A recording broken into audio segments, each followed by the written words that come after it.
राधे राधे। कार्तिक मास 24वां अध्याय प्रारंभ करेंगे, तो शुरू करते हैं। राजा पृथु ने देवर्षि श्री नारद जी से पूछा, नारद जी, आपने तुलसी के इतिहास, व्रत, माहात्म्य के बारे में कहा है।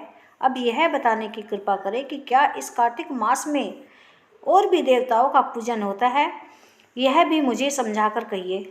श्री नारद जी बोले, पहले समय पर्वत के निकट कर्तिपुर में एक धर्मात्मा धर्मदत्त नामक ब्राह्मण रहता था। वह भगवान विष्णु के सब व्रत करता था और आठों पहर उनकी भक्ति में तल्लीन रहता था। एक दिन कार्तिक मास में वह एक पहर रात शेष रहने पर जागरण के लिए भगवान विष्णु के मंदिर में गया।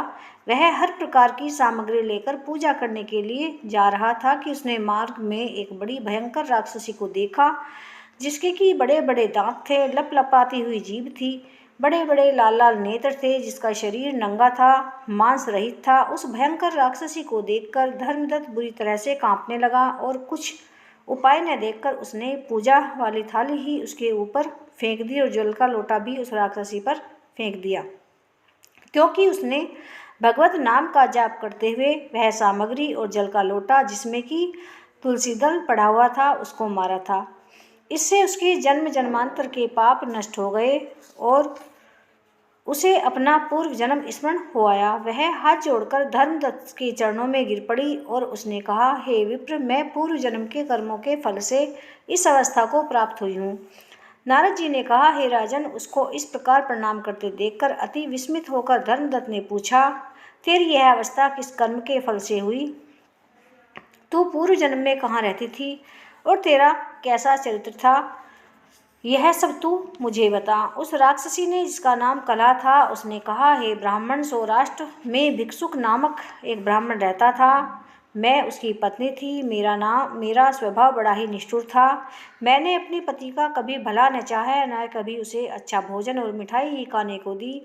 मैं प्रतिदिन उससे लड़ती झगड़ती रहती थी। मुझे इस प्रकार की लड़ाका देखकर तथा नित्य प्रति की कलह से तंग आकर मेरे पति ने दूसरा विवाह करने का निश्चय किया। यह सुनकर कि मेरा पति दूसरा विवाह कर रहा है, मैंने उसके दूसरा विवाह करने से पहले ही विष खाकर आत्महत्या कर ली। मेरी मृत्यु के पश्चात यम के दूत आए और मुझे पकड़कर गदा मारते हुए यम के पास ले गए। यमराज ने मुझे देखकर चित्रगुप्त से पूछा, हे चित्रगुप्त, इसने क्या कर्म किया है? जो भी कर्म किए हैं अब उसको उनका फल भोगना होगा। चित्रगुप्त ने यमराज से कहा, इसने अपने जीवन में कोई भी अच्छा काम नहीं किया है। यह सदा अपने पति को खराब भोजन देती, आप सदा अच्छा भोजन खाती, इसलिए यह अब विष्ठा खाने वाली होगी।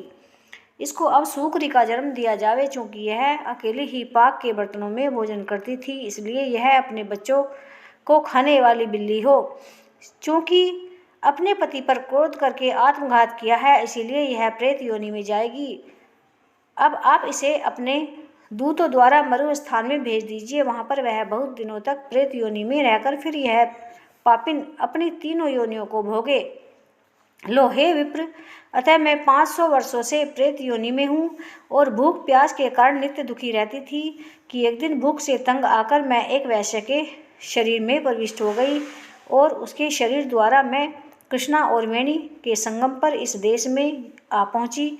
मैं उस वैश्य के शरीर में रहती थी कि एक दिन भगवान शंकर व विष्णु भगवान ने मुझको बलात् उसके शरीर से बाहर निकाल दिया। फिर मुझे आप दिखाई दिए। आपके लोटे में से तुलसी जल का एक छींटा मेरे ऊपर पड़ा, जिससे कि मेरे सब पाप नष्ट हो गए। हे द्विजोत्तम, अब आप मुझे यह बताइए कि आगे होने वाली तीनों योनियों और इस प्रेत देह से मेरी मुक्ति किस तरह होगी? धर्मदत्त कला की बात सुनकर और उसके पिछले कर्मों और उसकी वर्तमान अवस्था को देखकर बड़ा दुखी हुआ और उसका दुख देखकर उसका चित्त पिघल गया। फिर उसने दुखित भाव से कहा, बोलो बाके बिहारी लाल की जय।